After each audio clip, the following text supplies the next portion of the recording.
Week 18 was a unique ride, and I want to embrace it for all what it was because it was a mix of playoff intensity, preseason nonsense, and just like a weird motivation between all coaches and different. So I really do think it kind of summed up the NFL in a whole. If I tried to explain the NFL to someone who wasn't familiar, there was a lot of coaches that cared, some coaches that didn't, some owners that cared about money, some owners that cared about incentives and players, and it was just a hodgepodge of things. I thought it was very fun. I know Gov played very light on purpose because it wasn't exactly the most entertaining slate for you. I kind of embraced this circus. What did you guys think about Week 18? I loved it. It was fun. I mean, it gave me everything I wanted. Patriots got the third overall pick, which I'm happy about. I'm looking forward to the playoffs now.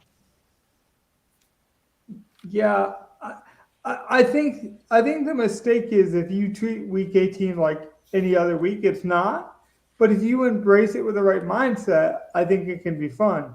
And I personally, I just think the gambler mindset and the DFS builder being able to adapt and like say, oh, this is the price this week and this is the price this week, having that adaptability, week to week, prepares us for a week 18 like this. That's like I say, you switch. I switched. I have red zone, and I'm switching between games, and some games matter and some games don't. But you obviously have a mix of players, so sometimes I'm watching games where nothing is really on the line. For example, the Bears and Packers, but I have a guy.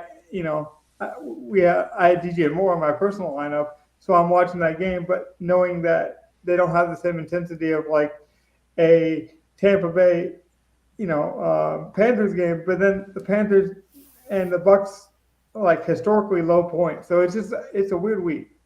I would disagree with that, Logan. The Packers had a playoff spot to battle for, whereas the Bears, well, I mean, there's no reward for trying to keep the Packers out of the playoffs, but it's more for pride.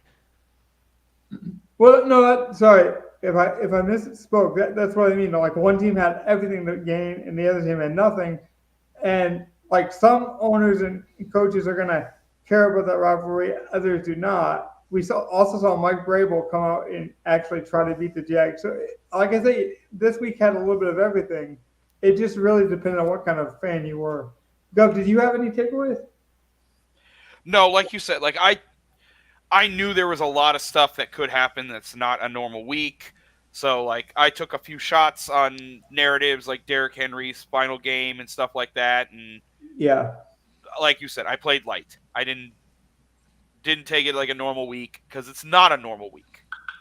And honestly, like I don't mind narratives and that kind of fun stuff, but I care for that kind of material in my preseason, football and like the ramp up to the season. It's weird to me when you have a mix of that and playoff intensity. So it really did throw me off. I didn't particularly like this week, even though I like any week we can make money. So I'm not ever going to complain. I'm not that kind of DFS player. But this isn't my favorite week to dive into because there's so many different tripwires that you have to jump through, and sometimes you have to get more lucky than good. And I just feel like this is one of those weeks. And I know, Evan, we talk about it sometimes. Like you think, luck is more involved, than I do a lot of times with these DFS lineups. But this is a week in particular where I just feel like the luck outweighs the skill to a level that I don't even appreciate. Yeah, and that's hard to gauge because as outsiders, we have to be able to read each and every single team in Week 18. What do they have to play for? Who do they have to rest? And, I got rants for resting players for another time, but there's a reason that standard fantasy football leagues end at Week 17 because there's always a special novelty of Week 18 where, like I said, players might get rested, unpredictability will happen with teams like the Packers and the Buccaneers that want to not only get in the playoffs or maybe win their shitty division in the NFC South. Yeah, it's just a mess. Now we wanted to do some reviewing in terms of our season-long predictions because I thought that was a very fun show, which we can due near the end of this show. So how much review did you want to give to these lineups? Because I know we really enjoyed some of the structure and some of the process of these builds, but I'm not sure there's a whole lot we can gain from the result of these lineups. But for transparency purposes, I do want to, I did want to. Yeah. The big thing I think we should be looking at is like the process of why we played guys. Like, the mid-price tight ends and stuff. Things like that. Yeah, I think this was a great approach to building a lineup once again, where we kind of copied what we did in week 16 to going into week 17. We made a lot of smart plays for the right prices, and I think this, except for Dortch, I think it all paid off. Yeah, Dortch was definitely not a great play, but like we got our low-owned stack and basically hit, and then we ate some chalk at running back. Yeah. We found a way to make it fit. That's not a bad lineup at all. Yeah, we just happened to get it wrong with Dortch. We would have been better off with a Michael Wilson if we were going to pick from that game.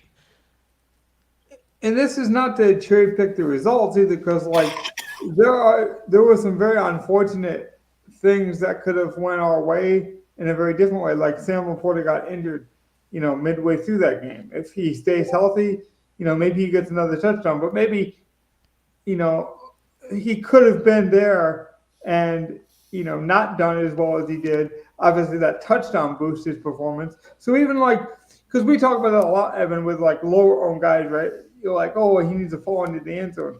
I don't think we talk about that enough with like the mid-range guys or even the better guys. It's like this is still a touchdown-driven game. You are still looking for touchdowns because that's the highest of the ceilings.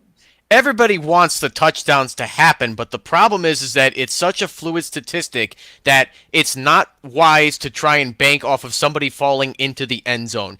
I will always forever stand by that statement, meaning you want to go off of who's going to get the volume in this game, based on the depth chart, who the quarterback likes to throw to, who they value. So, I always want to chase either the passing targets, the rushing attempts.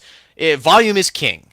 Right. And in some ways, you can't avoid it. Like you could easily say in this lineup, for example, well, I wish we didn't play Greg Dortch. It's like, yeah, but we have to play somebody in that lower range because we liked a lot of the other expensive pieces. So, that's one of the things where if there was no salary, of course, our lineups would look a lot different, but you have to fit a salary. So, that's the thing I think a lot of people do, even in season long, when they go and do these reviews, is they look at oh, well, I wish I wouldn't have played this one snowflake. It's yeah, but what does that salary do for you? It's not just what the player can do for that salary. It's what he allows that whole lineup to look like. But yeah. To be fair, looking back on it, Dortch at 4,600 is in a price range with, I believe, one other chalky piece from that game, I'm pretty sure the Giant wasn't Slayton a little bit chalkier. Yeah. And he was 4,300 or something. Yeah. He was actually cheaper than that. I believe he was right, in that game against the Eagles, which was also a good spot. So right. To be fair, with our low-owned stack, we probably could have just played Slayton instead of Dortch. Yeah, and I'm also just now noticing we didn't really mini stack two other games. We mini stacked two other teams. So we were putting a lot on Arizona to do stuff by having Dortch and Connor. Which they were the bad team that was actually, kind of hot. They were kind of riding the momentum wave where they were still putting up points and still trying. And that's where sometimes you get too cute in a week like this, I feel like, Joe. Yeah, I can agree with that. But then we get fortunate because we don't play like an A.J. Brown. He gets a knee injury. It's who knows? Maybe the Eagles would have played him the majority of the first half. Maybe that game is totally different. The Giants don't blow them out. There are a lot of different things you can say. We were arguing whether we play Hooper or Gray or Noah Gray, for example, both same price. To me, they were kind of the same play, even though one worked out, one didn't. Most of the cheap tight ends in that range, Harrison Bryant, Hooper, even Allen did well. Gray didn't. I can't say myself. And he's still got 4 targets too. Like That's what I'm saying. I can't say that Gray was a bad play because he still got the usage. It didn't work out. Noah Gray went 0 for 3 on the day, so that would have been a donut if we had taken him, of course. But Hooper at least had the 4 catches, which even we said when we built the lineup it wasn't really that much better. But I kind of have to push back on the same play opinion that you just gave because the Chiefs don't use their tight ends behind Kelsey the same as the Raiders use their top tight end, whoever, whether that's Michael Mayer or Austin Hooper. I can agree with that too. Like that's kind of why I pushed back against the no grab. Like I would rather have played Hooper or Allen or one of the other tight ends. And I'm not saying I'm right. I'm saying for me, We could have eaten the chalk of Noah Gray, but I also didn't like the play. yeah, I'm just saying for me, and I'm perfectly fine disagreeing with you guys. That's why I bring on such intelligent men on my podcast, is I don't want a yes man crew here. Is to me, it was all the same play, and that's why eventually I'm just like, you know what, it's a coin flip for me. Like you guys could go back and watch the end of that podcast. It really was a coin flip for me. I obviously didn't want to play Hooper, but I didn't really care as long as we stayed in that range because I liked the rest of the lineup. And for me, it's always the scope of the whole entire lineup. Like I didn't want to get off St. Brown. I didn't want to get off of Sam Laporta. But to mention that, though, I think there's a difference between a tight end and a receiver. And I think I've learned that, especially this year, is like there were times where you didn't view some of these tight ends as tight ends. You had to view them as something else. Like Trey McBride, for example. A lot of his usage was more like a wide receiver than a tight end. Like, and you had to adjust. And sometimes, like legacy decisions this year, even like a Travis Kelce, he was not Travis Kelce at all this year. Whether that's injury, whether that's age regression, and I think the Matt Nagy. and the quicker you came to those realizations, the better off you were. But I think that's also why Gov was smart to only have a limited exposure this year because there was a lot of playoff implications this week opposed to other years. So did you guys want to say anything else about this lineup, about the other lines we built? I can pull up some of my personals if you want. Like just DFS week 18 in a kind of a grander scope. Did you guys want to say anything else? I'm just happy we cashed with this lineup once again. Yeah, in full transparency, this was my worst week of the season in terms of profit. It was one of the few times that I won some of my prop bets and a DFS lineup in the same week, but I didn't get enough of the combination to actually pull profit. This was one of the few weeks where I didn't actually make profit, all said and done. So just in full transparency there. But that's also kind of like Gov was saying, you know, I limited my exposure to a level that I was comfortable with, and I think that's very important. Whether that's week 18 or the playoff week, just because it's a playoff, just because the Super Bowl is approaching, and there's going to be a lot of fun prop bets and special boosts because we always see special boosts around Super Bowl and the sports books. Be smart with your money, you know, manage it well because they're going to entice you, but you don't need to bet on the color of the Gatorade. You know, you can if you find the thing fun. You don't need to, though. So anything else you guys want to mention before we get on to our season previews? Do we care about that other lineup? yeah, let's just look at it one more time just to see, just so we can show the people. Okay. I did lose, you know, a decent amount of my lines. So you guys are going to have to help me with which one. I know it was one of our 3 entries, though. So let me pull this up and I will look for us now. Wouldn't it be in history? Yes, it would. Thank you. It was, I'm going to guess it was one of these. I'm thinking this one because I think it did very bad. It was this one because it had Baker Mayfield. That's what I was going to say. Actually, this lineup, if it had a modern performance from a quarterback, we'd be all right, like a moderate performance. But he just, he wasn't right. He had an injury coming in, and it was clear. I will say, me and Donnie did some overtime in the morning when we found out about Christian Kirk. We were debating: do we move down from the defense? You know, do I wait for you guys? And I tried to delay as much as I could, but eventually, like, we figured, well, let's not change as much of this lineup as we can. Let's keep it, you know, as fluid as the lineup was on the podcast. So let's just go to Cleve Raymond. He got 2 targets, almost scored on the first one. The 50-yard catch, basically he had at the beginning of the game, almost went for a touchdown. Then he gets injured a couple plays later. So who knows what happened, because Craig Reynolds actually had 0 up until the fourth quarter in that game until Raymond got hurt. So Raymond was getting the usage. Anything else about this lineup that sticks out? I think not Dennis Allen.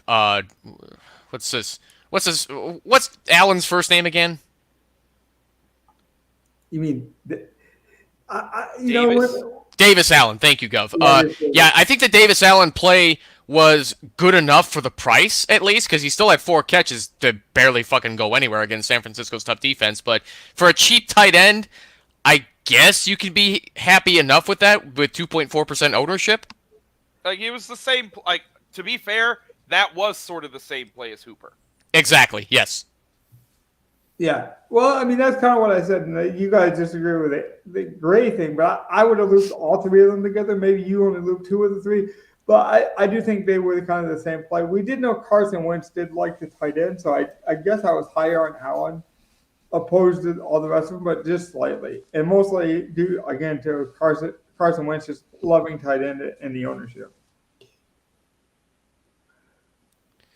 Other than that, we played the good chalk with Justin Jefferson and Rachaad White, who, even though he had a snowflake game, I mean, I would say the catches that he had that at least went somewhere.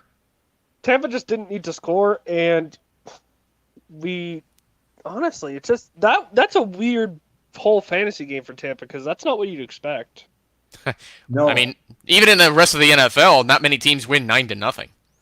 Yeah, Yeah. well, not many teams get shut out twice in a row, And, I mean, that's the weird thing is, like, you had motivation, and so you're going to pay up for a guy like Evans because you're like, he's a playoff guy.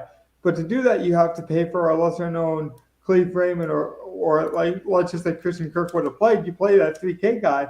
You kind of expect, you obviously expect your 7K guy to outscore your 3K guy. But the reason you do that is so you can fit all the other things around him, Like Rachaad White, I'm not too mad about that. Like the 13 points, we saw that with Christian McCaffrey a couple weeks ago. Sometimes you have to do that and just eat the ownership. The Mike Evans thing with Baker Mayfield just crushed this lineup. I think this lineup min cashes without those 2 outcomes.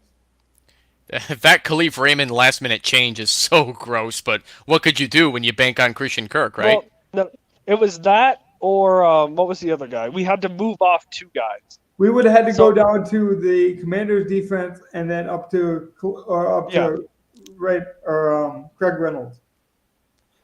Oh, Craig Reynolds? Does he even get enough carries? Well, that's the thing is actually Cleve Raymond was getting all the usage up until he got hurt. Like, he did most of this in the first quarter, and he just missed out on a touchdown. Like, that 50-yard catch he had was a touchdown. He was out at, like, the 1-yard line because he stumbled out of bounds. Yeah. And it just sucked that the Cardinals defense didn't do anything, gave us a donut in that game where I at least expected some of their talent to be able to make a couple of plays on the Seahawks' iffy offense, but, shit happens. And just so people know, I do believe the Commanders would have gotten us like 2 points, and then Reynolds would have gotten us 9.4. But most of that was in the fourth quarter. So that's the luck variance thing. Like, Craig had like 4 screen passes in the fourth quarter with under like 2 minutes to go. So sometimes that's going to happen. I love the Aaron Jones call. Obviously, without A.J. Dillon, I thought they needed to win. They're going to lean on him. He was out with a hamstring most of the year, so you knew he was ready to go. He was ramped up. He wanted to prove himself. It's funny because we did play St. Brown in that other lineup. We like St. Brown. If we would have played Justin Jefferson and St. Brown in the same lineup, this lineup probably easily catches. I mean, so we were close to a lot of things. We just didn't have them in the right combination. Which, again, I'm glad that we played a very condensed version of this. Sometimes we built 3 lineups. This week we only built 2. I think Gov was on the right train there, keeping the exposure very low this week. Anything else you guys want to mention? Yeah, we're past the 20-minute mark, so this might be a good time to transition. Right, that's what I was thinking as well. Go straight to the clips, Logan. I can do that. If you could, I didn't actually. I had the thing I got the set up. timestamp and I ready for closed you. it, so let me set that up now. Yeah. All right, it is. You ready? I'm almost there. 22. I just got it. 2210 is Oh, the you, number. you got the numbers? Okay. Yeah. good. That's 22. what I was. And Donnie queued these up this afternoon for us. So these are just some highlights from these. When did we do this? Back in July? June. July. Was it June? It was June. I might have early made. July It might have or been like late. late June, early July. Yeah. Yeah, that was the time frame. Now, this is before DeAndre Hopkins gets signed. This is before Dalvin Cook gets signed. Like, there was a lot before training camp. Okay, where's So- that 2206? And you want me to go till when? 2210 is when, what we're looking at about. Okay, So so here we go. it's gonna be a 2-minute clip. I have a complete flip. Like, I think I have this division 100% flipped in mind. Fair enough, but I warned you- warned you that I Show the screen, Logan. coaching very highly, and I think Mike Tomlin is the best head coach in this division. I wouldn't. It would be hard for me to disagree with you on that. He is a really good coach, The and Steelers there will have be. the record for me because of Mike Tomlin. And I agree with I think they need one more year of rebuilding before, I think they're the kind of team that they'll do one more year of another 5-12, 6-11 year, and build up again, and then they will be the leading contender in that division for the next decade. That's what they're going to try to do. But I don't think they're there yet. Also mentioned that I think in O-line is everything. That's relationship to the Bengals, which we.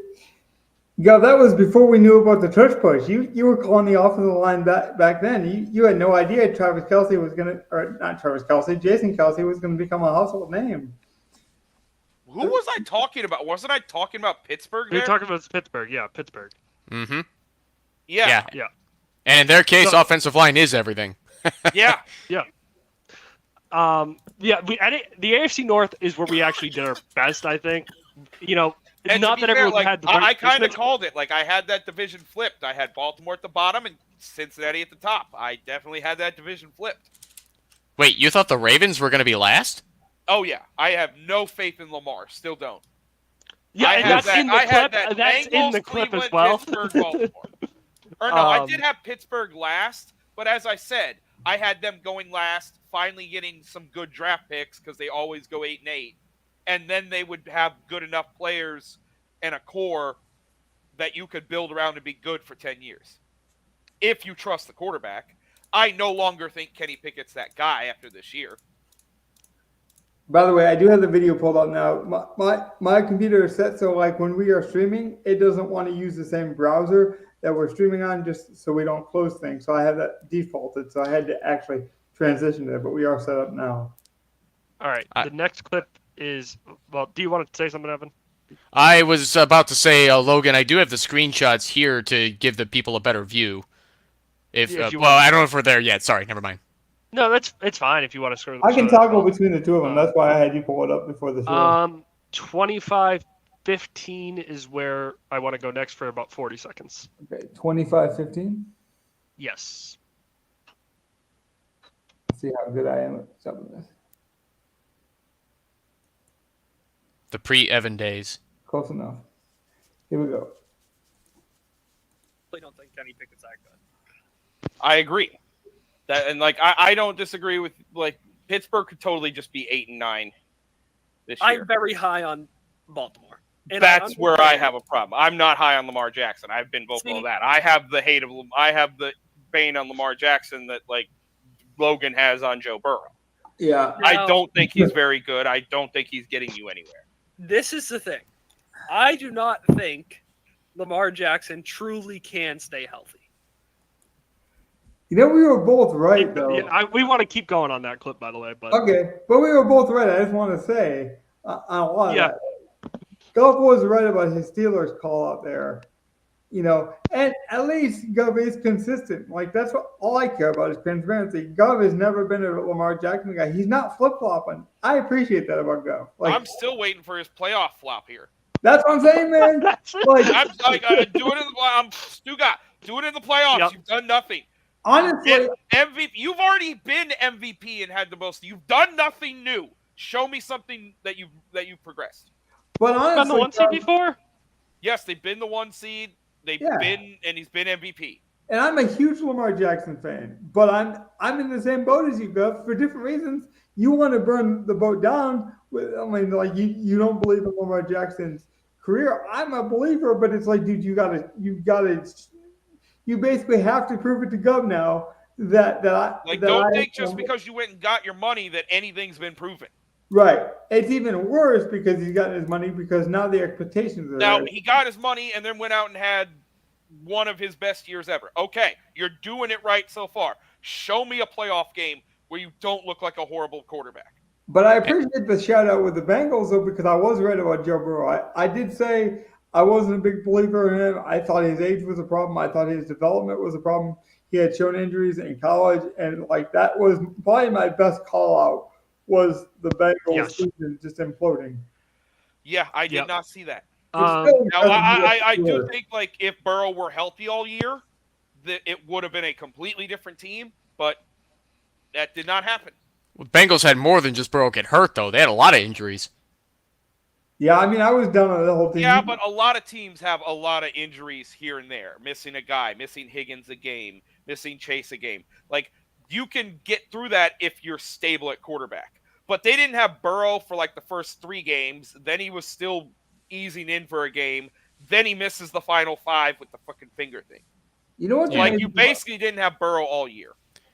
Yeah, and Browning has done a fine job as a backup, but I also don't think Zach Taylor is that good of a coach. I think he's just okay. He was good enough to get the Bengals to the Super Bowl a couple of years ago, but, the talent changed, the defensive secondary changed. The offensive line has not progressed where it should, and Yes. the defense has gotten worse since then. Yes. Exactly, yes. say And this, Logan point. I think that might be the last clip I want to show, but Logan said that exact word basically. Yeah. I have a question for Gov, though. What are you going to do if Lamar Jackson actually proves you wrong? If Lamar Jackson wins the Super Bowl, then I can't do anything about that. He Gov wins will the give him Super all Bowl. the credit. He literally has to win a Super Bowl to prove me wrong, though. He or the team?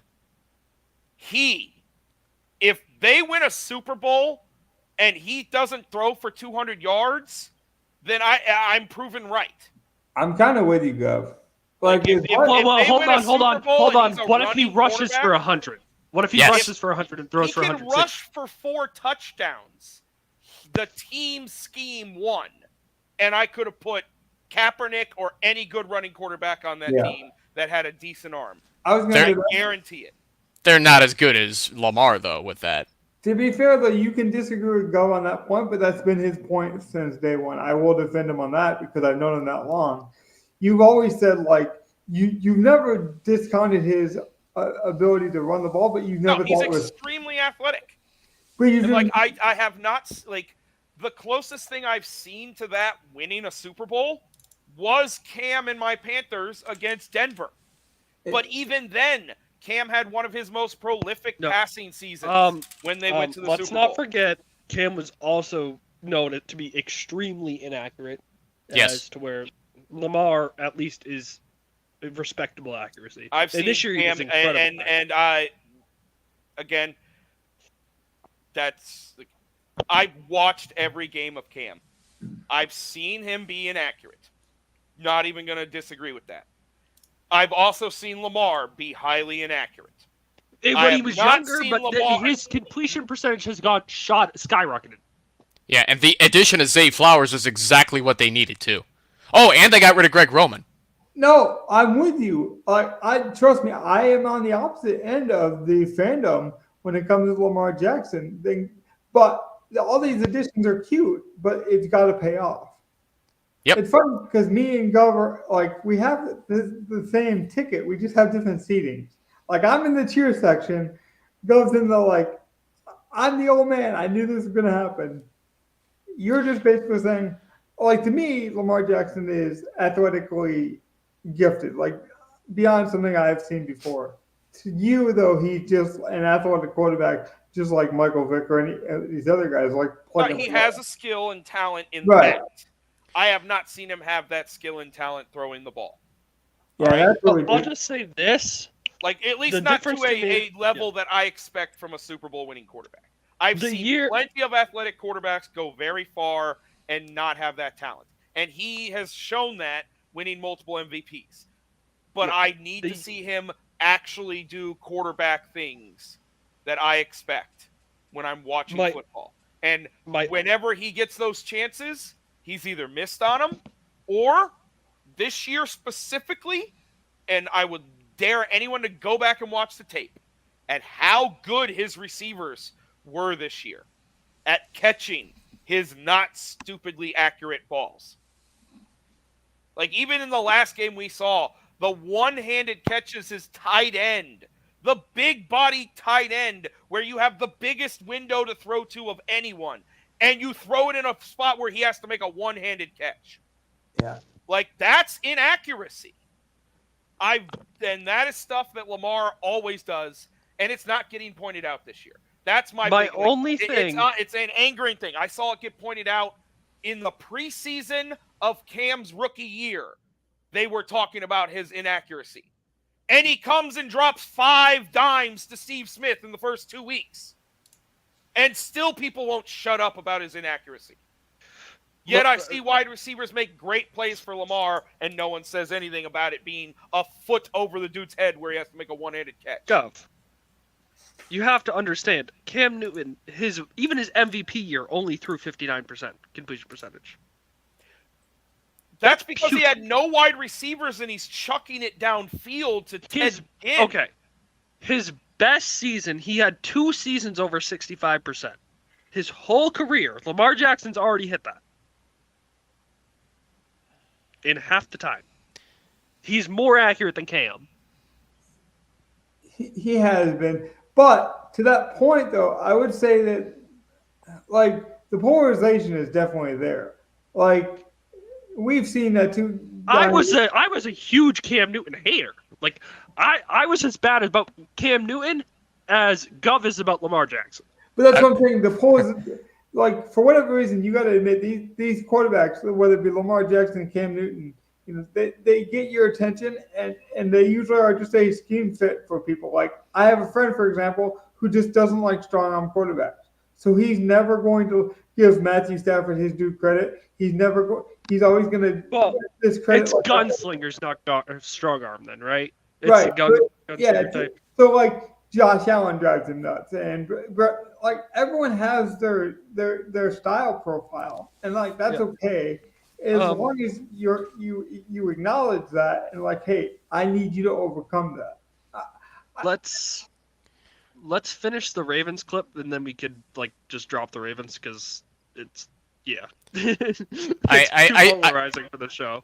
I just hate the idea that there's only one way to play quarterback in the NFL, and like guys like Michael Vick are not allowed to use their legs. That's probably a topic we could discuss on another show, but Again, I hate that. I love Cam. I'm not saying you're not allowed to use your legs. I'm just saying I never thought Cam was going to win that Super Bowl. Like, I was all up in the hype, but you asked me realistically, I never thought he was going to get to that Super Bowl the way he played. But I also knew he was more accurate than everyone said in the news because I watched all of his games. I have not seen that from Lamar. I have seen him have the 4th lowest average air yards in the league this year. Mm-hmm. So all these high completion percentage, he ain't throwing it downfield to nobody. He's kicking guys 5 yards across. He's getting he's doing all the easy throws.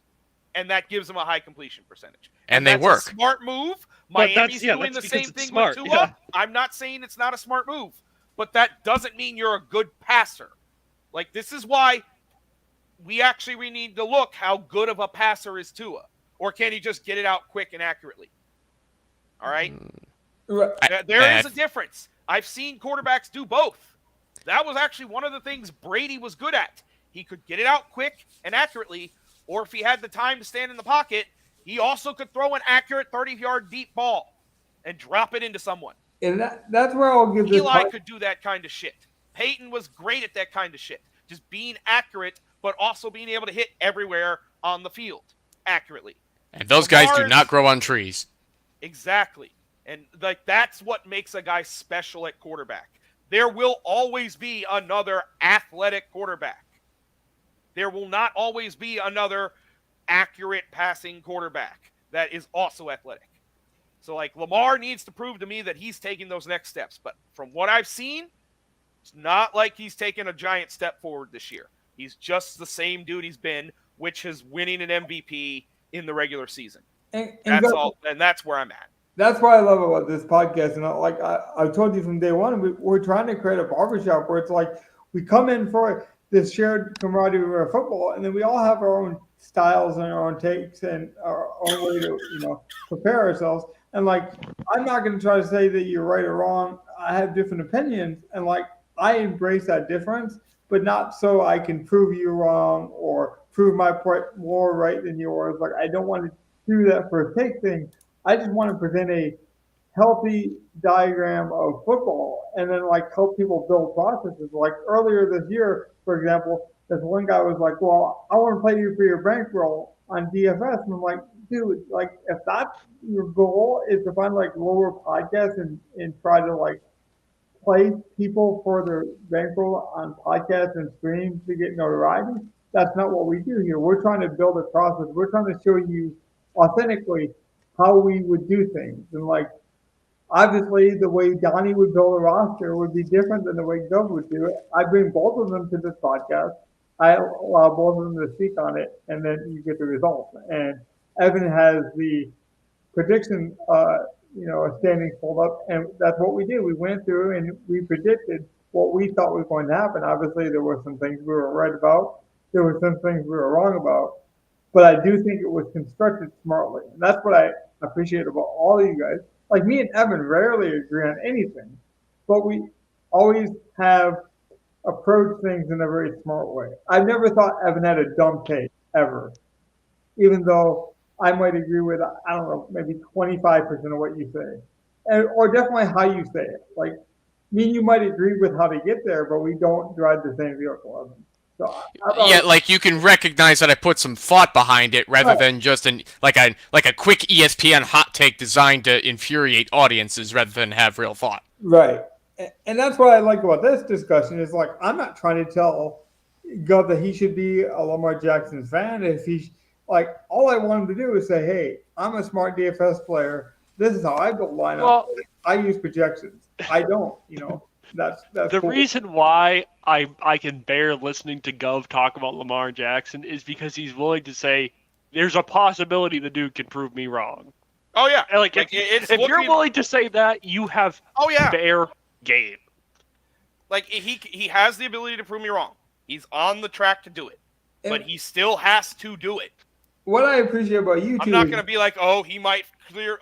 Like, I'm not one of those people like, oh, I don't know what's going to happen. I guess I'm going to quit now because I might lose. No, I'll take the fucking shit if he wins Super Bowl.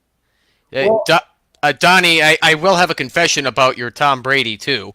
I was in the camp of Tom Brady being a system quarterback when he was on the Patriots, but he leaves, he goes to the Buccaneers, he wins down there. Okay, fuck me, I'm wrong. Belichick was not the reason for Brady's success. Yeah, and again, that's the barbershop analogy where we're all going to go to the same barbershop. We're going to get different hairstyles, and we have the right to do that. My friend, for example, he will tell you to this day he would rather have Alex Smith in his prime than Matthew Stafford in his prime because he feels like Alex Smith is going to perform an offense and systematically move it down the field and do exactly what the coach says and keep everyone, like basically everyone's timing and everyone knows what to do. Where Matthew Stafford might be the only guy to know what to do, even though know what he's doing, even though he's really super talented, he'll even, break his own wide receiver's fingers sometimes with how hard, how strong he would try to throw it. So I'm a big Alex Smith fan. I didn't think there were much fans of Alex Smith that were bigger than me in his prime, but man, Alex Smith could ball. He could ball back in his day. Oh yeah, I don't remember Logan being an Alex Smith guy though. No, and that's the funny thing is, like, I would never take Alex Smith over Matthew Stafford, but I promise you, my friend makes a compelling point for it. Like, and that's the thing is, I will say I will listen to his point because it's smart, even though I'll never agree with it. If that makes sense. All right, finish this clip. Let's get the second clip out of the way, or the third clip out of the way, and then we can look at the final standings and whatnot. We're gonna have to look at the final standings there, boss, because I thought we were done with clips. The people are gonna have to wait on bated fingers for those. Oh, we're not coming. We're not coming. Yeah, back we're to not it. going to go back to it. So if we're not doing it now, we're not doing it.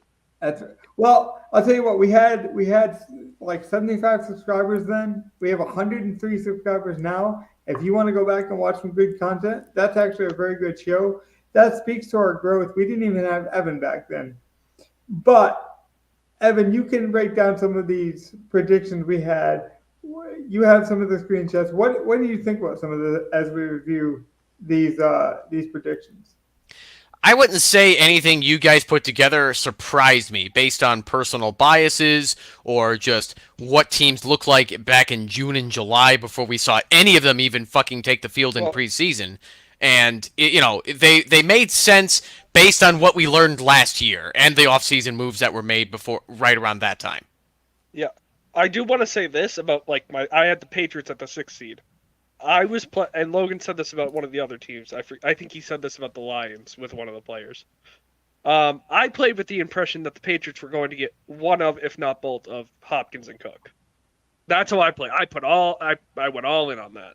I was like, we're gonna get one. We didn't get either. We had Zeke, but that was how I played. Because I do remember doing and that was part of the fun for me is we were doing this so early on that we had the precursor. Hey, there was a lot of big free agents still out there. I told you before I made some of these predictions, I'm using this as what I think they're going to do. And I think, this guy's going to go here. And so that's what makes these kind of, to me, a lot more entertaining than a lot of other predictions. We didn't just wait up until midnight before week 1 of the regular season. We really took a chance here. Yeah, but this one, what we're looking at now is mine. You're seeing most of the teams. I'd say the biggest key misses out of this page that we're looking at is definitely the Chargers was a bad one, the Broncos was a bad one. Patriots were pretty bad as well. Vikings. And the Vikings I still stand by. If Kirk doesn't get hurt, that was very possible. Okay, we can't wish cast every one of our selections. I will say, but I'm saying if I was wrong, yeah. Those I just want to look at the worst and the best of. That's all I care. I thought it was fascinating, Donnie, that you had the Eagles at 10-7. Like, you saw that they were still going to be good, but they weren't going to be elite. And they showed in this year's games that they had a hard time winning. Yeah, I mean, I wasn't a big believer in this Eagles. I don't remember the point. I'd have to go back and watch and listen. But I was not a believer. It's a good point. Gov, quickly before we go on to someone else's lineup, what about Donnie's lineup stuck out here? I'm trying to remember, like, the win totals itself. Like, I feel like none of us had more than like 13 wins. Which no, yours. I thought yours was like super or low. Somebody had the Chiefs at 15-2. That was Logan. That might have. Yeah, I didn't have the Chiefs 15-2. You guys know this. I live in very extreme worlds. Like, I'm either all in or all out. So. Yeah, I had the Chiefs having a down year as well, but man, I didn't think it would be that bad, as they did. Like, on paper, their record doesn't show what it was. Evan, whenever you're ready to pull up the next person's this is yours, right? This would be mine. I think I was only able to get in a playoff bracket. I don't know what happened to the rest of my regular season. I had a hard time with the website, but yeah. So these are the teams I had in the playoffs. I thought the Bears were going to go 8-9 and sneak in over the Packers. Vikings sneak in as well. I thought the NFC North was going to be better than what it was, and as you'll see here, I thought my Bears were going to be like much more talented underdogs with the roster that we had, but I didn't think Eberflus was going to be this bad of a coach to the point where we just missed it. and I thought the Eagles were going to go to the Super Bowl with the Bengals. Yeah, well, interestingly enough, this is what I find most interesting. You had 3 AFC North teams in the playoffs. You just had the Bengals instead of the Browns. Yeah, I didn't think the Browns were going to be as good with Deshaun Watson. I didn't know. I mean, who could have predicted that fucking Flacco's going to come save the team? Yeah, it was Flacco who saved him because God. it sure the hell wasn't going to be Deshaun Watson. Nope, not at all. He's ass. But He likes ass. He likes ass. I think he likes it a little different. But we're gonna, we're gonna move away from that. Don't give me an Aaron Rodgers moment now, please. No, nothing like that. So I don't know what you guys thought of my playoff build here. Like, is there anything in here, at least in the first round and beyond, that's egregious to you guys? I honestly just, I mean, I'm wrong, but I never saw that much talent in the Steelers where I thought they were even able to make the playoffs. I never liked the Bengals quickly. I mean, maybe I got a blind spot for the Bengals. Maybe my hate burns a bit too hot for them. I think I have a moderate I think I have a appropriate view of what the Bengals did, what they are, and then what angered my passions even further was just people overinflating them, which made me almost want to hate them more. So like I did that rebellious teenager thing, maybe to the extreme, but I just never was a fan of the Bengals, so obviously I'd have to disagree with that. I just want to say quickly, this speaks to me just about the growth. Again, I talked about having very little subscribers at this point. We didn't even have Evan on full time. That's why you're not even getting a full. No, he didn't even do his first show with us at this point. Right. No. Like, that's why we don't have Evan's full season. Like, he's not afraid. He would have done it. I think you're really looking forward to the XFL coverage, to some of the off-season ideas we have. Me and Gov even did a off-season show in the early days without Donnie. And so, like, everything we've done this season has just been growth, and I'm extremely proud of that. Outside of that, I don't have anything else to add. Did we want to go into someone else's? Let's go on to the next one, which is Logan's. I think, yeah, this is Logan's, right? Yeah. Yes, Logan. Yeah. Again, you Logan mentioned had Evan. the Saints, No, Well- this one's gonna be Gov's. This one's Gov's. I was about to say this is mine. Okay, this is definitely yours. Yeah, because the Chiefs would not be playing in the wild card in this scenario. Yeah, Anyway, that's I think something we all agreed on early in the year was we were super high on the Jags, and we all thought there was no way they would miss the playoffs. I don't think. Like, no. Gov over here had them at 14-3. I would have lost money on that bet still. Like, if they replayed that game this week, I would still take the Jags to win that game. Yeah. Honestly, I think it's a misfortune that they missed. I think Trevor Lawrence is going to look back at that and regret that moment. I feel like. That's going to be something that's brought up for a long time. But one thing I will say, and he played, so there's not many excuses you can make. You're on the field, you got to make your plays, you got to make your throws. But the kid's been hurt for like a month, significantly hurt for like a month, and he's played through it and battled through that. Gov, you were higher on the Panthers too, and I will say I had a Bryce Young. Well, I can tell you that's this. my homer He pick. had- Like, it's just no. him being high on New England. There was no valid reason I for it. want It's to just point that it's this team. I will say this.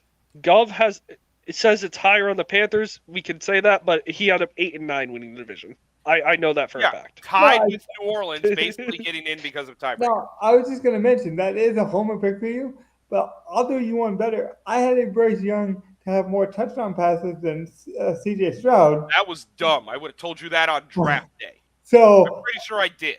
yeah, I'm pretty sure you did. See, I didn't even have that homer excuse, and I laid that 2 weeks after the draft. So before people make fun of your Panthers winning that division, just know it got worse. Otherwise, like, I know the records are off, but significant. What I would say was interesting is you had the Eagles as the 1 seed. You didn't see any regression in the Eagles. He also had the Browns in the playoff, which is a good call.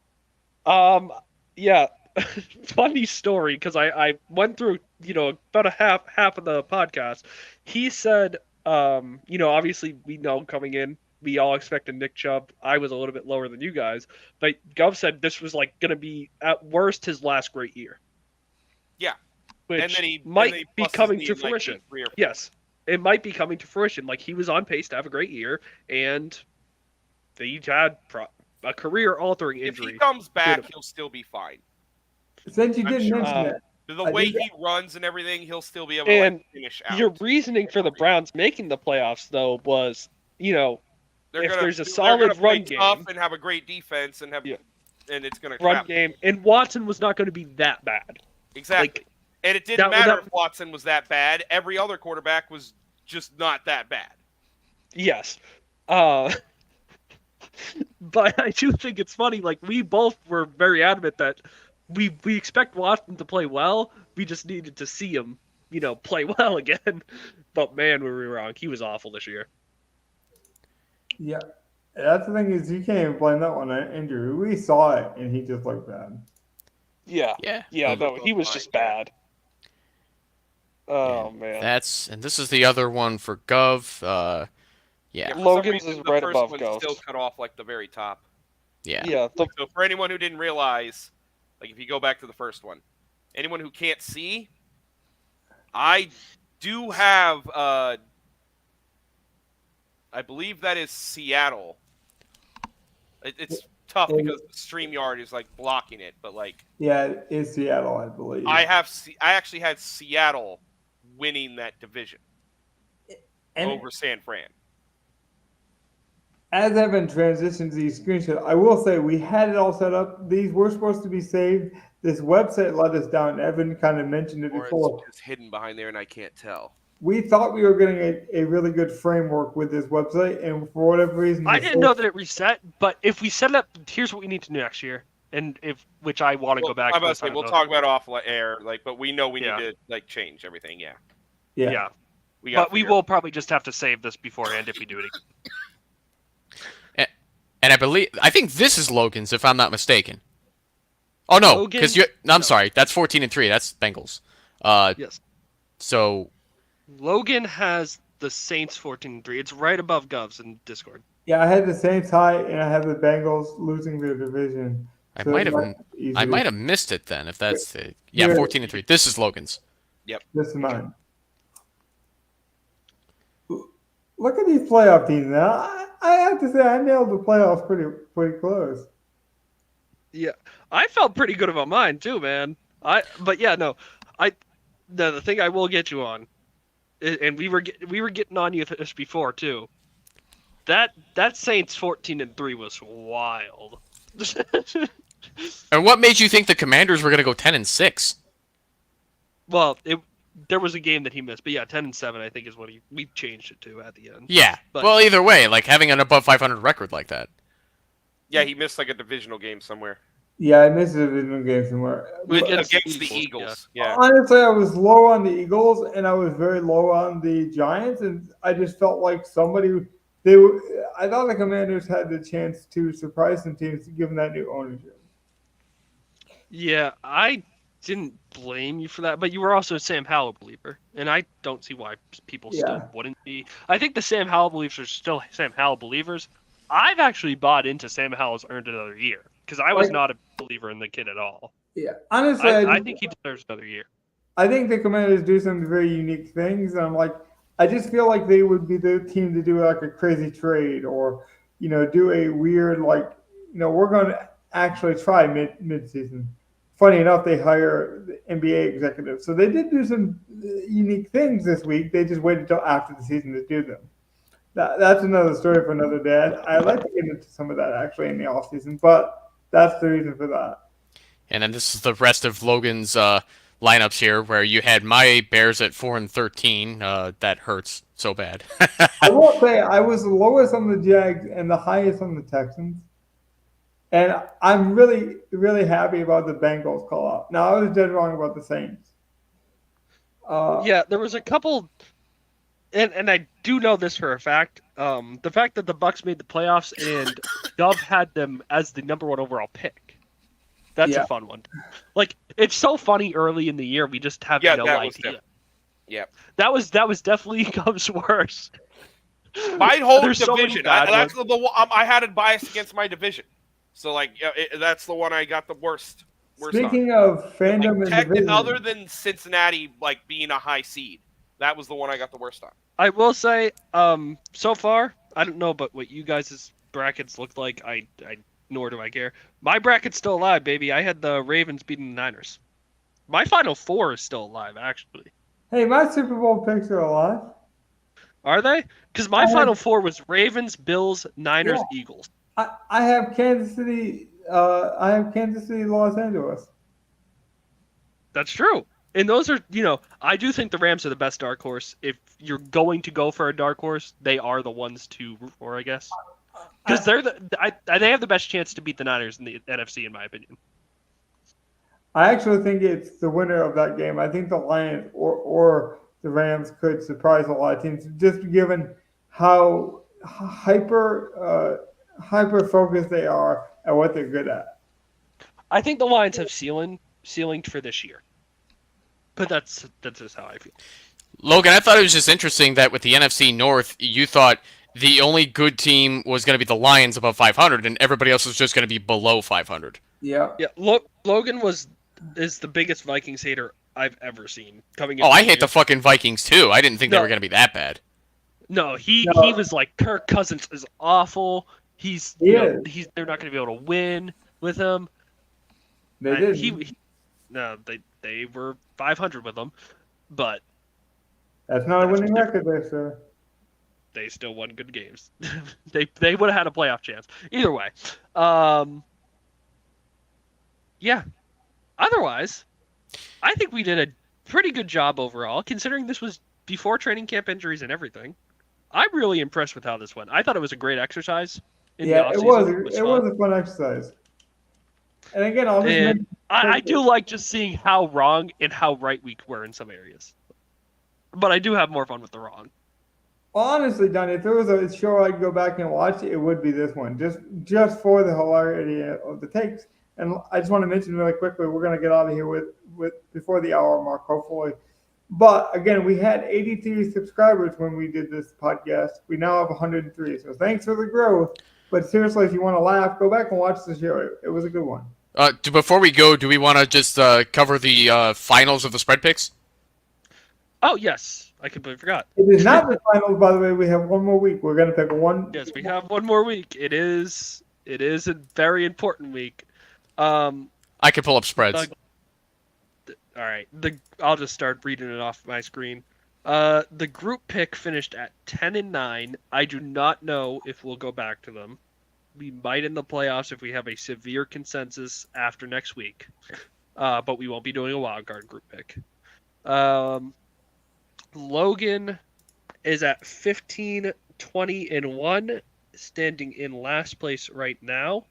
I am in third place at 16-19-1 because the Browns' deep backups couldn't hang with the Bengals, and I guess that was just really an awful pick. Gov is at 16-18-2 in second place as Evan takes over first place at 16-17-3 after a sweeping of the week. Oh, the crook. The hook and the crook. Who saw that coming? Oh, I did Oh, not. I did not even know you could take the lead. It wasn't in my mind at the time. you. Oh. I will say, Evan, we did not tank. We did not pick up the first round pick. Like we didn't just mail in the season. We actually, but I think it was you earlier today said that we were like the NFC South, and I would agree. Like we weren't good, but we were super competitive with each other and just like trading back and forth. It was a heavyweight fight. It might not have been the prettiest card available every week, but man, we put on some we duked it out. Yeah, no, I think what's throwing everybody off is the fact that I had 3 ties, which I don't know if that's ever been a thing among you guys. I had three guys last. I don't have it now, but I can try to pull up last year's spreads and see what the records were. pretty sure if we're interested in that. pretty sure I had 3 ties last year. I think you did have 3 ties. Now, we are going to go off win percentage based on, what happens here. Mhm. So, I don't think I can win anymore because we're only picking one game next week. Correct. Because I'd finished 17, It's 19, basically and 1. between me and Evan. Yes. It is. So me and Donnie could play the cock block role where we pick the best games. This Oh is yeah, true. it still comes down to the roll. Donnie and Logan Yeah. can pick the good, easy games to pick, and then me and Evan have to pick the crazy wild card game. Which I think does add some intrigue to the whole thing. Like Donnie mentioned it, the season prediction being a good thought exercise. I'm going to be honest. If you guys want a real good sweat and a real good challenge, do this with us next year. I know we're not the biggest podcast, but like and subscribe and follow. I mean, I plan on bringing this podcast back. This was one of the more fun but hard exercises, truly, because I'm not trying to get egg on my face on this podcast. Like I want to do well, but this is not as easy as it looks. No, especially because we take so many games off the table. Like sometimes, and Logan, you picked last of the most out of us this year. I know that for a fact. I don't need to look at the stats for that one. Yeah. I just want to say really quickly, as probably the highest better on the podcast here, like the guy who bets the most, we do it at the worst times too. It is the most efficient time of the Vegas market, basically, when we do it. You should be placing your bets between probably Tuesday or Wednesday. At the latest, most professional bettors will do Thursday. Sometimes wait till Friday at late breaking news. They do not wait till the weekend. I can guarantee you that. So Yeah. we have very efficient lines that we are betting into. Which is But I sometimes will why say- when you would watch the show, we wouldn't. I'd have a different line, looking at a different Correct. book from an earlier day or whatever. This is one of my more favorite things that we do in the spread because it gives us time to break down certain games that I just think it's so I don't know. I love what we do every week Yeah. going into the stuff. It's great preparation. It's great exercises. Yeah, and it's different from what everybody else in the fantasy and even the real life NFL community does when it comes to spread picks, where I don't know if anybody else is doing it the way we do it. To me, that's the most entertaining part. Is like even when we mess up or we have our amateur moments, to me, it's all development. It's like I like to look back at it, 3 months from now and be like, look at the growth we've had. Look at where this podcast is, and like all these are archived for us. Like this season is archived for me now in a great way. We just went back and reviewed something from 6 months ago. We set something up for 6 months, and that's kind of rewarding to go back and be able to look at that and be like, Right. yeah. So, But I think that's pretty much it. yeah, right? none of us finished week 18 above 500.